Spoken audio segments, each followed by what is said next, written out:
এই গণহত্যার এই রক্তের সাথে উপহাস করা হচ্ছে, আবারও রক্তের সাথে বেইমানি করা হচ্ছে।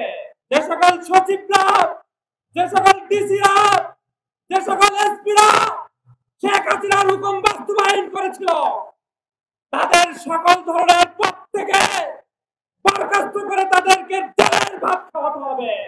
এই শাপলায় পুলিশ নির্বিচারে গুলি করেছিল, শহীদরা রক্তাক্ত হয়েছিল, আর শেখ হাসিনা সংসদে দাঁড়িয়ে হাস্যোজ্জ্বল চিরায় উপাস্য করে, তুচ্ছ তাচ্ছিল্য করে আমাদের এদেশের নিরীহ আলেমদেরকে, তারা তাদের রক্তকে উপহাস করে সংসদে মজা নিচ্ছিল। আজও অবধি আমরা এই শাপলা চত্বরের গণহত্যার কোন তদন্ত কমিশনের মুখ দেখতে পেলাম না। এদেশের আলেম ওলামাদেরকে যে হত্যা করা হয়েছে তার কোন তদন্ত কমিশন আমরা দেখতে পাই না।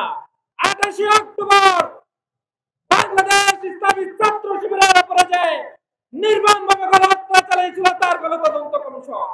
তৎকালীন সময়ে যারা বুলডোজারের আবিষ্কারক সেই নাজমুল হাসান, সে আজকে পানি সম্পদ মন্ত্রণালয়ের সচিব হয়ে দাঁড়িয়ে আছে।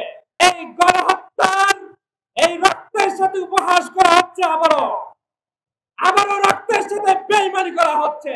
যে সকল সচিবরা, যে সকল ডিসিরা, যে সকল এসপিরা শেখ হাসিনার হুকুম বাস্তবায়ন করেছিল, তাদের সকল ধরনের পদ থেকে বরখাস্ত করে তাদেরকে জেলের ভাত খাওয়াতে হবে।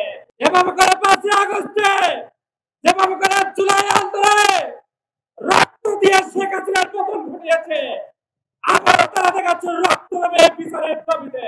দীর্ঘ 12 বছর পরে আবার ওই পাশে দেখে দাঁড়িয়েছে। এই দেশের ইসলামী শক্তির বিরুদ্ধে যেভাবে গণহত্যা চালিয়েছে তার দাবি আদায় করতে। রেমিটেন্স যোদ্ধাদের ঢাকায় বিশেষ ছাড়ে রেডি ফ্ল্যাট দিচ্ছে শতভাগ বিশ্বস্ত ও নির্ভরযোগ্য প্রতিষ্ঠান প্রবাসীর সিটি।